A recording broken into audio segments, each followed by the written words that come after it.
नमस्कार दोस्तों, आप देख रहे हैं छत्तीसगढ़ की 25 बड़ी खबरें। अगर वीडियो अच्छा लगे तो चैनल को सब्सक्राइब जरूर कर लें, वीडियो को लाइक जरूर करें।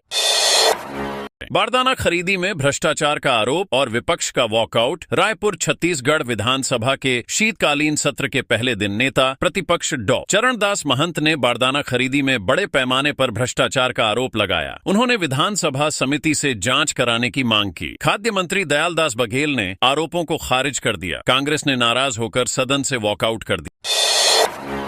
ट्रेनें प्रभावित और रद्द। मेगा ब्लॉक की वजह से देरी पोसैता स्टेशन यार्ड में गर्डर लॉन्चिंग के चलते कई ट्रेनों का परिचालन प्रभावित रहेगा। 17 दिसंबर इतवारी टाटानगर एक्सप्रेस रद्द। 16-17 दिसंबर पुणे संतरागाछी हावड़ा दुरंतो जैसी ट्रेनों में 1-5 घंटे की देरी। अपील, यात्रियों को NTES 139 से ट्रेन का स्टेटस चेक करने की सलाह दी गई है। नक्सलवाद खत्म करने की रणनीति। गृहमंत्री अमित शाह का दौरा। केंद्रीय गृहमंत्री अमित शाह ने 31 मार्च 2026 तक नक्सलवाद खत्म करने का लक्ष्य रखा है। उन्होंने स्थानीय लोगों, युवाओं और जनजातीय समाज को साथ लाने पर जोर दिया। शौर्य भवन में जवानों से एनकाउंटर और ऑपरेशन पर चर्चा। नक्सलियों को सरेंडर का अंतिम विकल्प बताया। उद्देश्य, नक्सलवाद खत्म कर बस्तर को कश्मीर से बड़ा टूरिस्ट हब बनाना। 7 निकायों के वार्डों का आरक्षण। बिलासपुर 19 दिसंबर को कलेक्टोरेट में बिलासपुर नगर निगम और 6 अन्य निकायों के वार्डों का आरक्षण तय किया जाएगा। समय दोपहर 3 से 4 बजे। सभी राजनीतिक दलों और नागरिकों से उपस्थित रहने का आग्रह। केंद्रीय गृह मंत्री अमित शाह ने बस्तर में ग्रामीणों से की मुलाकात। केंद्रीय गृह मंत्री अमित शाह 2 दिवसीय दौरे पर छत्तीसगढ़ के बस्तर पहुंचे। दौरे के दूसरे दिन उन्होंने अमर वाटिका में शहीद जवानों को श्रद्धांजलि दी और फिर गुंडम गांव जाकर ग्रामीणों से पेड़ के नीचे बैठकर मुलाकात की। इस दौरान मुख्यमंत्री विष्णुदेव साय भी उनके साथ मौजूद थे। शाह ने ग्रामीणों की समस्याएं सुनी और नक्सलवाद के खात्मे के लिए उनकी भागीदारी पर जोर दिया। अमित शाह ने ग्रामीणों से खुलकर बात की और नक्सलवाद से जुड़ी चुनौतियों पर चर्चा की। उन्होंने बताया कि नक्सलवाद खत्म होने के बाद बस्तर में कश्मीर से भी ज्यादा पर्यटक आएंगे। शाह ने कहा कि 31 मार्च 2026 तक नक्सलवाद पूरी तरह समाप्त हो जाएगा। उन्होंने हिंसा का रास्ता छोड़ने और आत्मसमर्पण करने की अपील की। शाह ने बस्तर ओलंपिक के समापन समारोह में भी भाग लिया और इसे क्षेत्र के विकास और शांति का प्रतीक बताया। नक्सलवाद से लड़ाई में ग्रामीणों की भागीदारी अहम है। विकास, शांति और सुरक्षा के साथ बस्तर को पर्यटन और रोजगार का केंद्र बनाया जाएगा। इस दौरे का उद्देश्य नक्सल प्रभावित क्षेत्र में शांति और विश्वास बहाल करना और स्थानीय लोगों को विकास की मुख्यधारा में शामिल करना है। राशन वितरण में गड़बड़ी और ग्रामीणों का प्रदर्शन कवर्धा। छत्तीसगढ़ गेंदपुर गांव के 670 पात्र हितग्राहियों में से केवल 108 को राशन मिला। दुकानदार सर्वर खराब होने का बहाना बनाते हैं। लंबे समय से राशन वितरण में लापरवाही। कलेक्ट्रेट में ग्रामीणों, खासकर महिलाओं ने प्रदर्शन किया। साय सरकार की पहल। छत्तीसगढ़ सरकार ने नई औद्योगिक विकास नीति शुरू की है। खनिज और वन संसाधनों का उपयोग, छोटे उद्यमियों और युवाओं को प्रोत्साहन। महतारी वंदन योजना, महिलाओं को आत्मनिर्भर बनाने के लिए। कृषि और उद्योग के संतुलित विकास पर जोर। सरकारी जमीनों पर अतिक्रमण की जांच। बिलासपुर सरकारी जमीन पर 563 अतिक्रमण की शिकायतें मिली। कलेक्टर की अध्यक्षता में जांच समिति 256 मामलों में भूमि मुक्त कराई गई। 360 प्रकरण अभी न्यायालय में लंबित। गड़बड़ी की उच्च स्तरीय जांच। सरकारी नौकरियों के अवसर घटना। इस सप्ताह विभिन्न सरकारी संगठनों ने भर्ती के लिए आवेदन शुरू किए। सुप्रीम कोर्ट, पुलिस, SI, अन्य सरकारी विभाग, सरकारी नौकरी की चाह रखने वालों के लिए यह सप्ताह महत्वपूर्ण।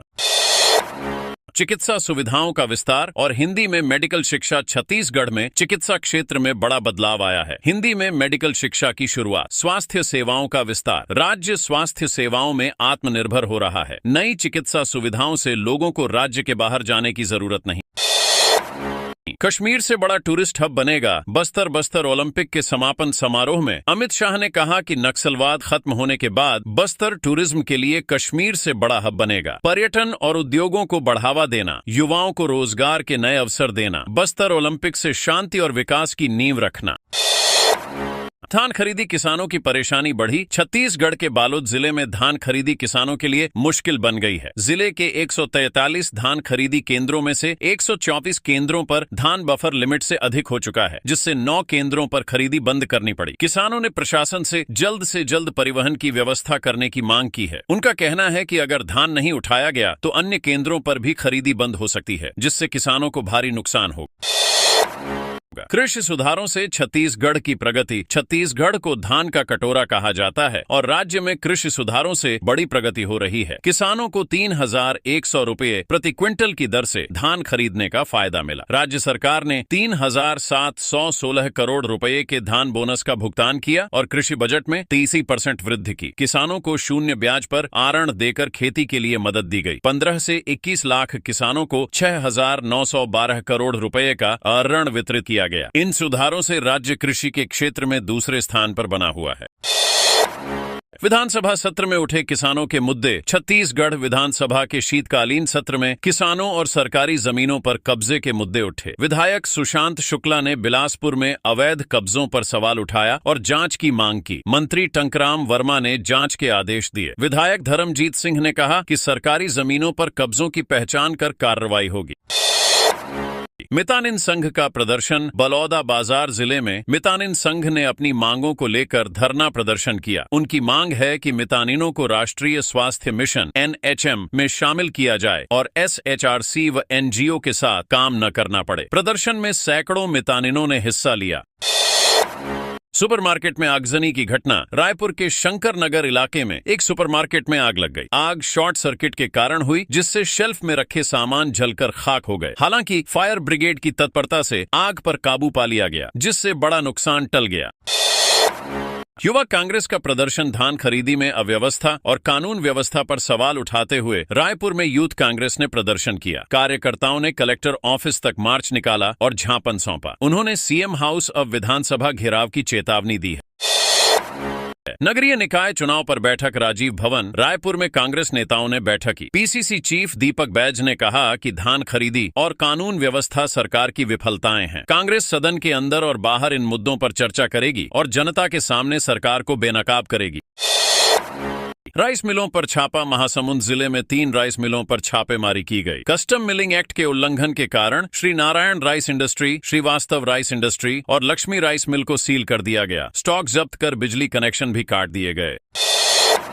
आवासीय विद्यालयों में प्रवेश की तिथि बढ़ी। रेला पेंड्रा मरवाही के आवासीय विद्यालयों में कक्षा 6वीं के प्रवेश के लिए आवेदन की अंतिम तिथि बढ़ाकर 31 दिसंबर कर दी गई है। परीक्षा 16 फरवरी 2025 को होगी। ऑनलाइन आवेदन वेबसाइट eklavya.c.nic.in पर किए जा सकते हैं। बीजेपी नेता के बेटे पर हमला। बिलासपुर में बीजेपी महिला मोर्चा की उपाध्यक्ष गायत्री दुबे के बेटे कृष्णा पर युवकों के गुट ने ईंट पत्थरों से हमला किया। इस घटना में वाहन भी तोड़ दिए गए। शिकायत के बाद पुलिस ने जांच शुरू की है। दुर्ग छपरा सारनाथ एक्सप्रेस फिर शुरू। रेलवे प्रशासन ने दुर्ग छपरा सारनाथ एक्सप्रेस को नियमित रूप से चलाने की घोषणा की है। यह ट्रेन प्रयागराज में लगने वाले कुंभ मेले को ध्यान में रखते हुए शुरू की गई है। अगर वीडियो अच्छा लगा हो तो वीडियो को लाइक करें और सब्सक्राइब जरूर करें।